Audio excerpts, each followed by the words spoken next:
राधे राधे। जय माता दी। आज हम आपको सुनाएंगे माँ तारा रानी की कथा, जिस कथा को सुनने से इंसान की सभी मनोकामनाएं पूर्ण होती हैं। ऐसी कथा आज हम माँ तारा रानी की सुनाएंगे। जो कथा जागरणों में जागरण करवाते हैं, तो जागरण में तारा रानी का प्रसंग आता है। आज वही तारा रानी की कथा हम आपको सुनाएंगे। एक राजा थे दक्ष नाम के। उनकी दो पुत्रियां थीं। एक पुत्री का नाम था तारा और एक का नाम था रुक्मण।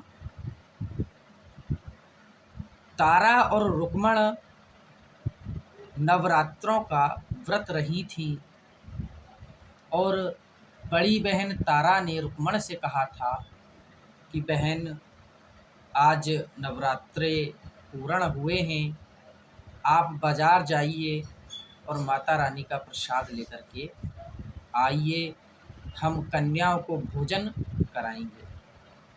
तो छोटी बहन रुक्मण 9 दिन की भूखी प्यासी थी। वो बाजार सामान लेने, माता रानी का प्रसादी लेने जाती हैं और भूख के कारण वो भूल जाती हैं। और भूल करके उनका जब भूख लगती है इंसान, तो इंसान का माइंड काम नहीं करता है। तो उन्होंने वहाँ पे कुछ बाज़ार से ख़रीदा और सोचा कि पहले मैं अपनी भूख शांत करती हूँ, तब वह घर जाकर के प्रसादी बनाएंगे। उन्होंने बाज़ार से कुछ ख़रीदा और कुछ ख़रीद करके खा लिया। जब उन्होंने वो चीज़ खा लिया तो उसके बाद में उनको पता चला कि जो चीज़ उन्होंने खाई है वो भुना हुआ मांस था। तो भुना हुआ मांस रुक्मण खा लेती है और जाकर के तारा रानी को बताती है, माँ तारा को, कि ऐसा ऐसा बाज़ार में मैं गई थी और मेरी भूख के कारण से मैंने ये कृत्य मेरे से, ये गलती मेरे से त्रुटि हो गई है। तो इस बात को सुनकर के रानी तारा बहुत क्रोधित हो जाती हैं और वो कहती हैं कि तुमने मनुष्य होते हुए भी नीच कृत्य किया है, जिनावरों जैसा काम किया है। जो बड़ा जिनावर होता है वो छोटे जिनावर को खा जाता है। ऐसा आज तुमने कृत्य किया है, तुमको तो छिपकली बनना चाहिए।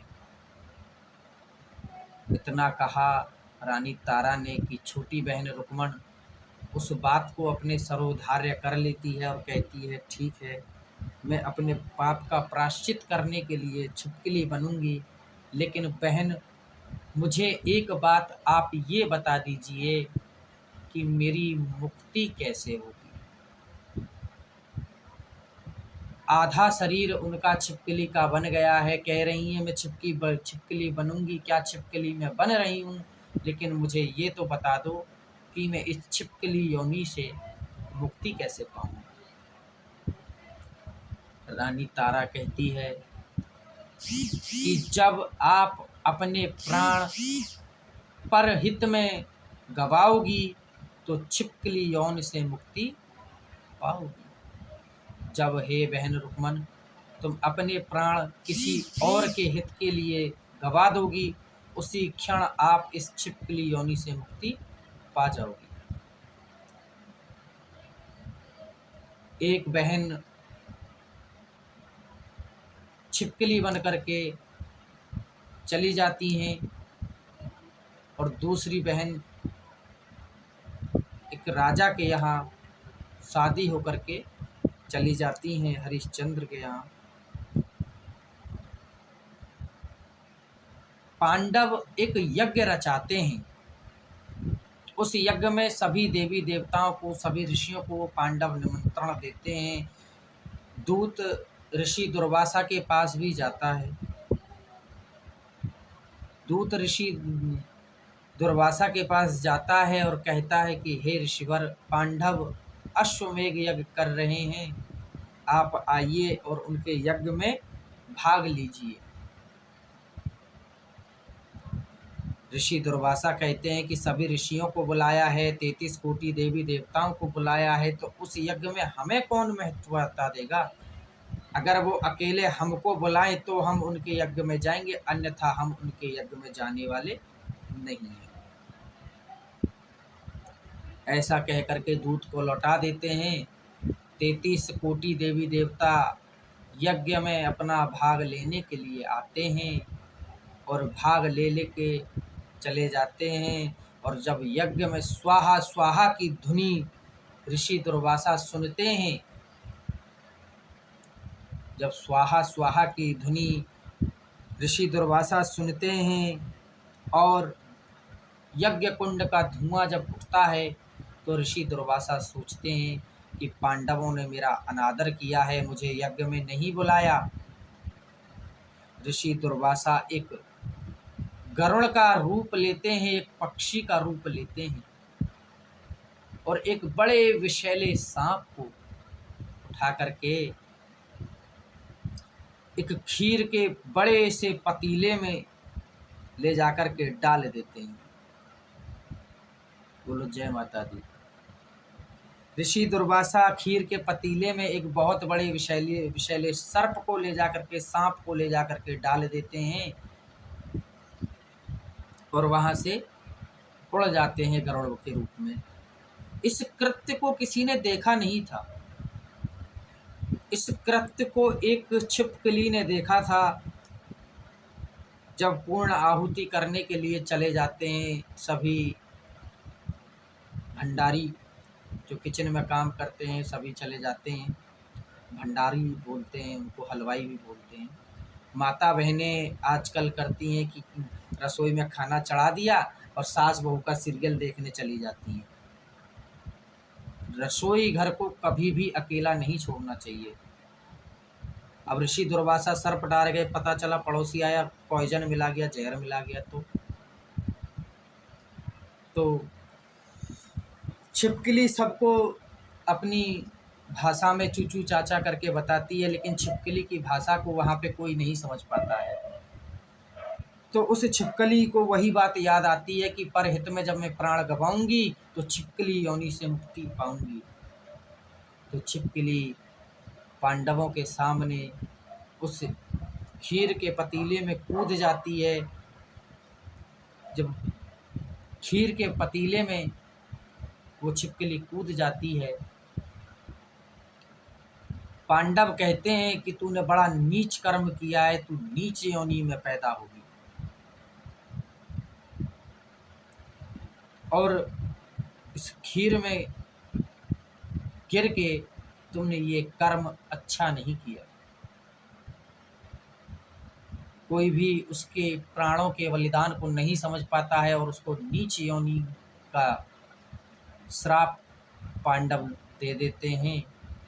लेकिन जब कृष्ण जब उस खीर के पतीले को पांडवों ने कहा कि प्रसाद है, ऐसे नहीं डाल सकते, पैरों में जाएगा, एक गड्ढा खुदवाया। गड्ढा खुदवाने के बाद में उस खीर के पतीले की खीर को गड्ढे में डाला गया।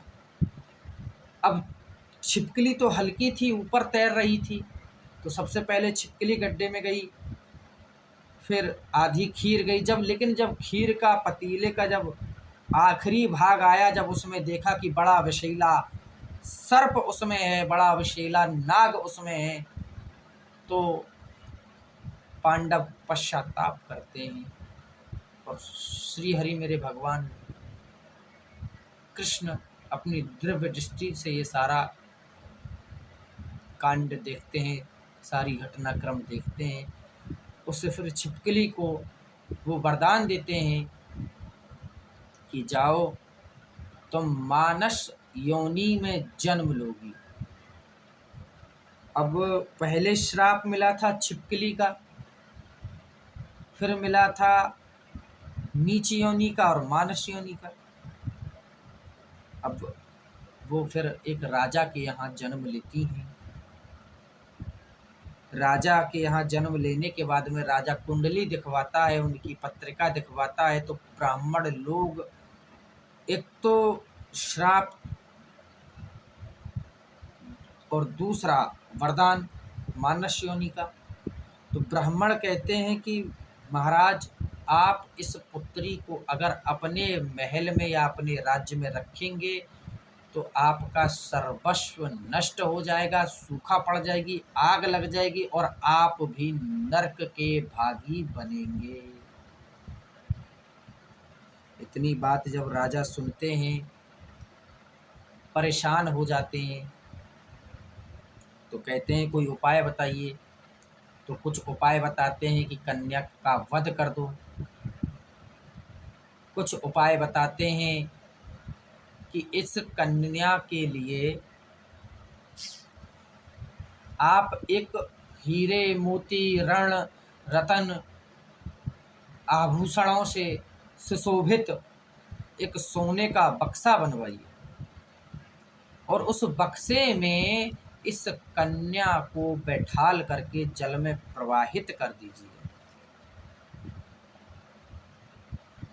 अब राजन को ये उपाय अच्छा लगा कि वध भी नहीं करना पड़ेगा, बाल हत्या और उसमें भी कन्या, इसका पाप भी नहीं लगेगा और हमारे राज्य से जो पनौती कह लो या दुर्भाग्य कह लो वो दूर भी हो जाएगा।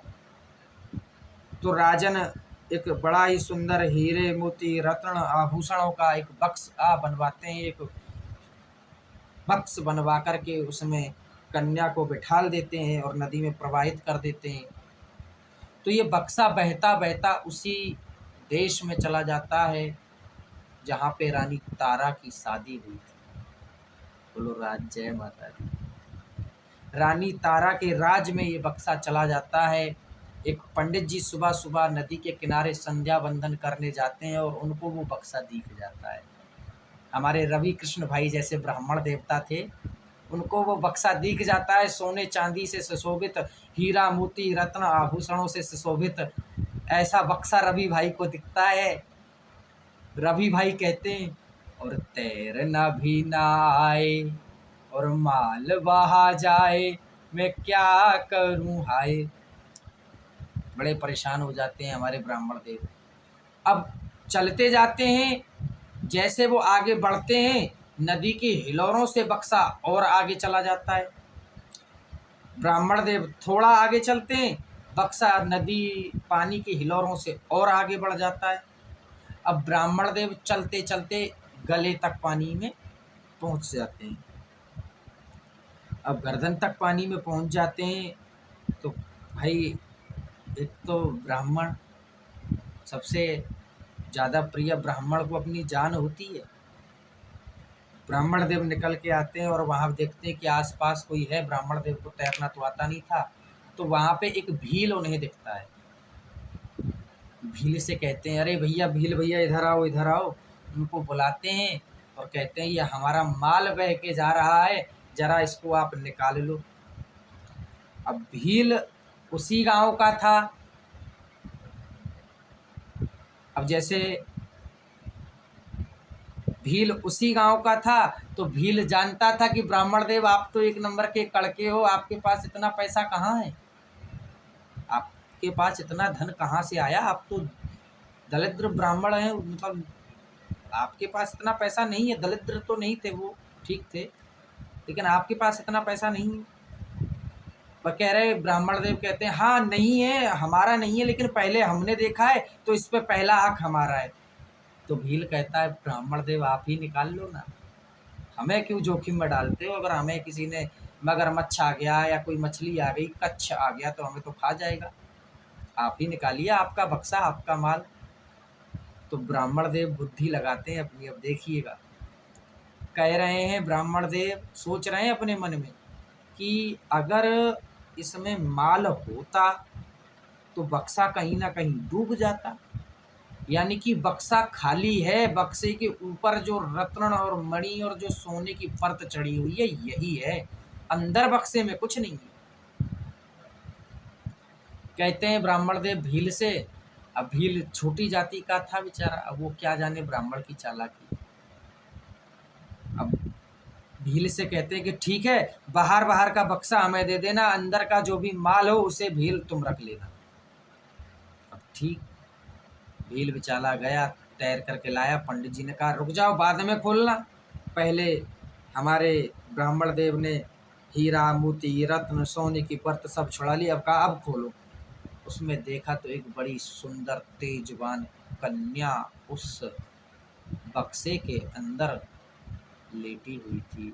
भील ने कुछ नहीं देखा कि उसके अंदर कितना सोना कितना चांदी है, उसको लेकर के भगा चला गया अपने घर पे। और देखिए मेरी माता रानी की लीला, तो उसको तो जहाँ लीला करनी होती है वो तो वहीं जाती है।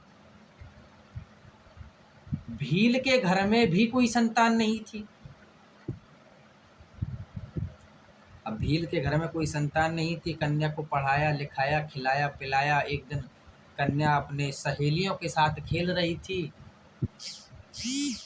जब कन्या सहेलियों के साथ खेल रही थी तो भील को लगा कि अब उसकी शादी कर देनी चाहिए, तो शादी के लिए रिश्ता देख लिया।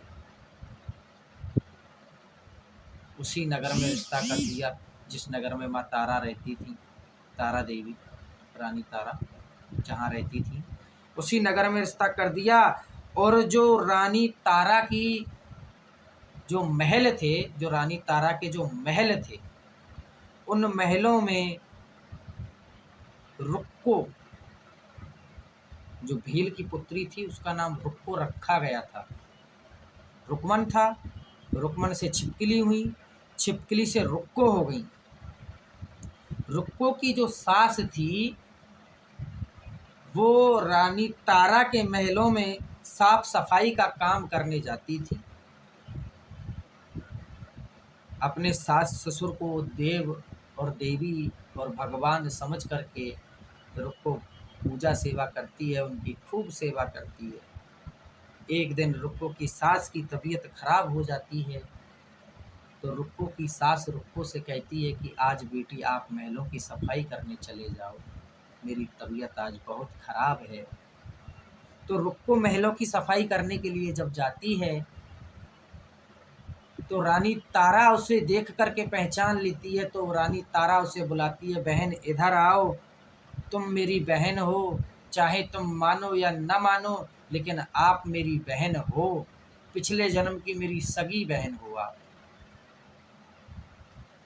अब रुक्को कहती है कि मानने में मेरा तो फ़ायदा ही फ़ायदा है, मेरा क्या जाता है, मैं तो मानती हूँ कि हाँ आप मेरी बहन हो। अब वो उसे अपनी बहन मानने लगी और कहने लगी कि आज के बाद अपनी सास को महलों में कभी मत भेजना, हमेशा आप ही आना, इस बहाने से हम मिलते रहेंगे। अब साफ सफाई करते करते बहुत समय बीत गया, नवरात्रे आए। अब तारा रानी तो देवी की बहुत तगड़ी भक्त थी, माता की बहुत बड़ी भक्त थी, अनन्य भक्त थी। तो उसने नवरात्रे रहे, जागरण करवाया। तो जागरण में अरदास लगती है और उस समय अरदास के समय कोई भक्त अपनी मन की इच्छा कुछ भी माता रानी से मांग ले तो 1 करोड़% उस अरदास में वो इच्छा पूरी होती है। तो रानी तारा कहती है रुक्को से कि बहन तू मांग, तुझे क्या मांगना है, माता से अरदास लगा ले। तो रुक्को कहती है कि मेरे पास तो अरदास लगाने के लिए कुछ भी नहीं है बहन, मैं कैसे अरदास लगाऊं। कहती है कि अरदास तो तू लगाना चाहती है तो लगा ले। तो रुक्को अपनी हाथों की उंगलियों की तरफ देखती है, उसके पास और तो कुछ नहीं था, लेकिन उसकी हाथों में एक मुद्रिका थी, एक अंगूठी थी। तो वो उस अंगूठी को ही उतार के माता के चरणों में चढ़ा देती है और कहती है, हे माँ, मैं भी तेरा जागरण करवाऊंगी, तू मेरी खाली झोली भर दे, मुझे भी एक पुत्र का वरदान प्राप्त कर दे। अब माता रानी से कोई पुत्र मांगे और वो भी जो 3 पीढ़ियों से माता के लिए श्राप भोग रही है, तो माता रानी कैसे उसकी अरदास कबूल ना करे भाई। माता उनकी अरदास कबूल करती हैं और 9 महीने बाद 10वें महीने में रुक्को के घर में पुत्र रत्न की प्राप्ति होती है। तो माता सोचती हैं कि चलो अभी बेटा पैदा हुआ है शायद बेटे का जब नामकरण होगा तब मेरा जागरण करवाएगी, लेकिन रुक्को नहीं करवाती है। उसके बाद में सोचती हैं कि चलो जब बेटे का जन्मदिन होगा तब मेरा जागरण करवाएगी, तब भी रुक्को जन्मदिन नहीं करवाती है। फिर माता रानी सोचती हैं कि बेटे का जब मुंडन होगा तब जागरण करवाएगी, लेकिन रुक्को तब भी जागरण नहीं करवाती है। 1 वर्ष बीता, 2 वर्ष बीते, 3 वर्ष बीते, बीतते बीतते 4 वर्ष जब बीत गए, माता रानी को जब क्रोध आया और क्रोध आकर के माता रानी ने उसके लड़के के शरीर पे छाले बना दिए। उन छालों में जलन होने लगी, और जब जलन होने लगी तो वो तारा रानी के पास निकली। जो माता रानी निकलती है ना बच्चों के शरीर पे जो छाले होते हैं, वो सबसे पहले कहाँ निकली? रुक्को के लड़के के शरीर पे। रानी तारा के पास रुक्को जाती है तो रुक्को से रानी तारा कहती है तुझसे कोई ना कोई भूल हुई है? तो रुक्को कहती है हाँ भूल तो हुई है, मैंने माता का जगराता बोला था लेकिन मैं जगराता माता का नगाड़ा नहीं बजा पाई। रानी तारा कहती हैं कि अब जागरण की तैयारी करो, तीसरे रोज तुम्हारे पुत्र का ये जो माता निकली है ये शांत हो जाएंगी, माता का क्रोध शांत हो जाएगा। रुक्को जागरण की तैयारी करती है, लेकिन कह देती है कि मेरे जागरण में आपको जरूर आना होगा। और रानी तारा उसके निमंत्रण को सीने से लगा कर के स्वीकार कर लेती है। और इस बात को राजा का गुप्तचर सुन रहा होता है। बोलो जय माता दी। आजकल कोई भी बात करे तो हर कोई सुनता रहता है, सुनने की बहुत बड़ी बुरी बीमारी लगी है ये, एक दूसरे की बातों को सुनते हैं। लेकिन ये अब से नहीं, बहुत पुराने से है। कुछ लोग किसी की बात का कोई मतलब निकाल लेते हैं, कुछ लोग किसी की बात का कोई और मतलब निकाल लेते हैं लेकिन खैर कोई बात नहीं है। जिसकी माता मेहरबान उसका बेटा पहलवान। तो गुप्तचर इस बात को सुन लेता है और राजा को जाकर के बताता है कि रानी तो नीच जाति में जाकर के और उनका प्रसाद लेकर के आएगी, और आज रात्रि को रानी जागरण में जरूर जाएगी। राजन, आप तो इतने ऊंचे पद पर बैठते हैं, लेकिन रानी भीलों के यहाँ जाकर के प्रसाद ग्रहण करेंगी, उनका भोजन ग्रहण करेंगी, क्या ये आपको शोभा देता है? राजा को क्रोध आ जाता है। ये बात सुनकर के राजा क्रोध में भर जाते हैं और अपनी उंगली को काट देते हैं और उंगली पे नमक मिर्ची की पट्टी बांध करके रहते हैं। कहते हैं आज मैं सोऊंगा नहीं और मैं देखता हूं कि मेरी रानी तारा वाकई में जाती है कि उस गुप्तचर की सूचना झूठी है। तारा रानी माता से गुहार लगाती है, हे माँ, हे जगत जननी माँ, मैं कैसे जाऊं? मेरे पतिदेव जग रहे हैं, इनके जगते हुए ये मुझे ना तो जाने की अनुमति देंगे, और इनको अगर पता चला कि मैं वहाँ गई हूँ तो हे माँ, मेरा सर मेरे धड़ से अलग कर देंगे। अब तो आप ही कोई लीला दिखाइए मेरी माँ, आप ही कोई लीला दिखाइए। रानी तारा ने इतना विचार किया ही था मन में कि राजा को घोर निंद्रा आ जाती है और राजा सो जाते हैं, और रानी तारा वहां से रुक्को के जागरण में निकल जाती है। वहां जागरण में जाकर के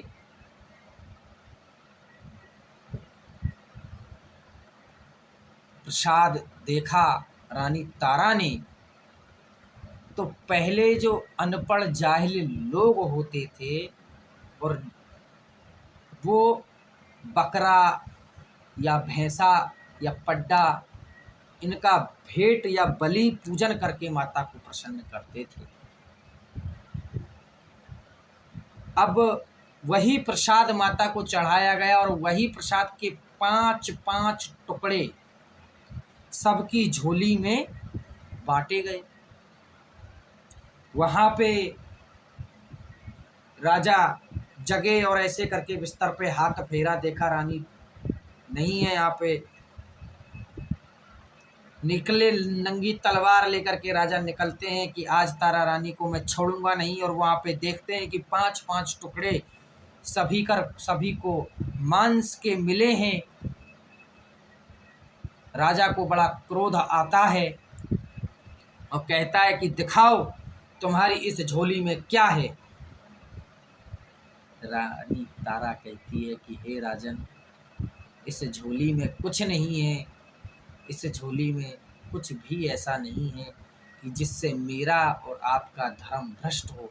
राजा कहता है कि मेरी आंखों के सामने इसमें मांस के टुकड़े डाले गए हैं और आप ऐसा कहती हो कि इसमें ऐसा कुछ नहीं है, मुझे ये झोली अपनी दिखाइए। जैसे ही रानी तारा अपनी झोली दिखाती है, उसमें गिली छुआरे और नारियल हो जाता है। बोल माता रानी की जय, बोल सांचे दरबार की जय। राजन कहते हैं कि वाह, बहुत अच्छे, तेरी देवी तो जादूगरनी है, ये जादू करना भी जानती है। और जादू से देखो इसने मांस के टुकड़ों को और गिली छुआरे, किशमिश और नारियल गोला बना दिया। ऐसी जादूगरनी तेरी देवी है।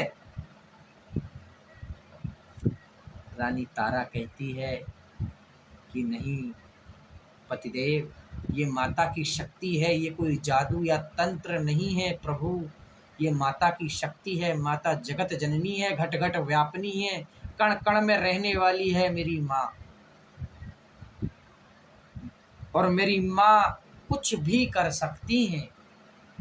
जब इतना शब्द सुना राजा ने, तो राजन कहते हैं क्या तेरी माँ मरे हुए को भी जीवित कर सकती है?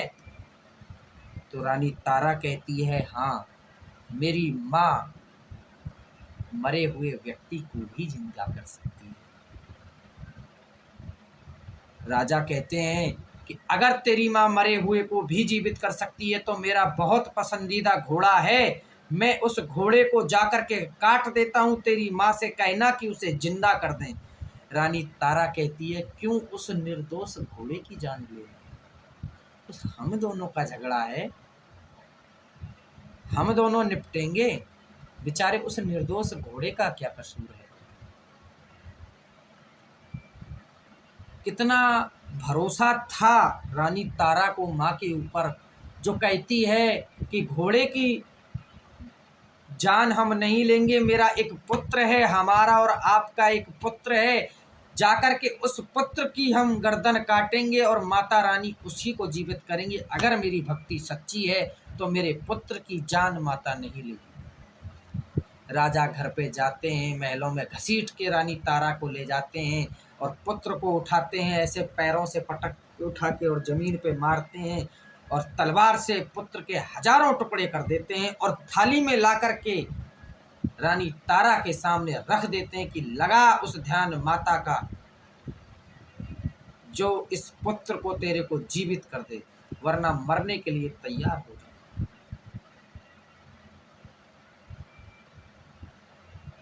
इतना देख करके माँ स्वर्ग लोक से स्वयं प्रकट होती है। उन हजारों टुकड़ों को जोड़ जोड़ करके धड़ बनाया, हाथ बनाया, पैर बनाया, सर को उठा के लाई, धड़ से माता ने सर को जोड़ा और अमृत छड़का और पुत्र को जीवित कर दिया।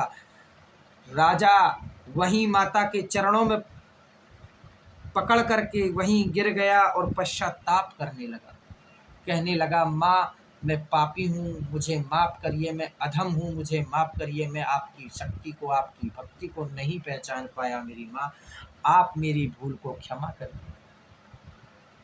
मेरी माँ तो दया की सागर है। भला माँ अपने बच्चों से कभी नाराज हो सकती है? कभी नहीं। माँ कहती है कि ठीक है, मैंने तुम्हें माफ़ कर दिया, जिस जगह पे तुमने पुत्र को काटा उस जगह मंदिर बनवाओ, जिस जगह मैंने तुम्हारे पुत्र को जीवित किया उस जगह मंदिर बनवाओ और जागरण करवाओ, और उस जागरण में रानी तारा की कथा सुनवाओ, और मैं तुम्हें वचन देती हूँ। माता ने राजन को वचन भी दिया था मैं तुम्हें वचन देती हूँ कि जिस जागरण में तारा रानी की ये कथा नहीं होगी, मैं उस जागरण को स्वीकार नहीं करूँगी। जहाँ पे भी जागरण होता है, चाहे कितनी भी अच्छी व्यवस्था हो, चाहे कितना भी आपने खर्चा किया हो, चाहे कितने भी स्टैंडर्ड कलाकार आपने बुलाए हों, लेकिन अगर माँ तारा रानी की कथा वो नहीं सुनाते हैं या नहीं कहते हैं या नहीं होती है किसी कारण से, तो आपका जागरण स्वीकार माँ चाहे कोई सी भी हो नहीं करती है। तारा रानी की कथा हमेशा जागरण में होनी ही चाहिए। तो वहाँ जागरण होता है, मंदिर बनता है, जागरण होता है, तारा रानी की कथा, वहीं से ये प्रारंभ, ये प्रसंग रानी तारा का हुआ है। बोलिए सांचे दरबार की जय। मेरी टूटी फूटी वाणी से, अज्ञानता भरा हुआ ये शरीर, इससे जो भी मैं आपको सुना पाया, अगर आपको अच्छा लगा हो तो मेरे चैनल को लाइक करिए, सब्सक्राइब करिए, कमेंट करके बताइए कि अगली कथा आप कौन सी सुनना चाहेंगे। राधे राधे, जय माता दी।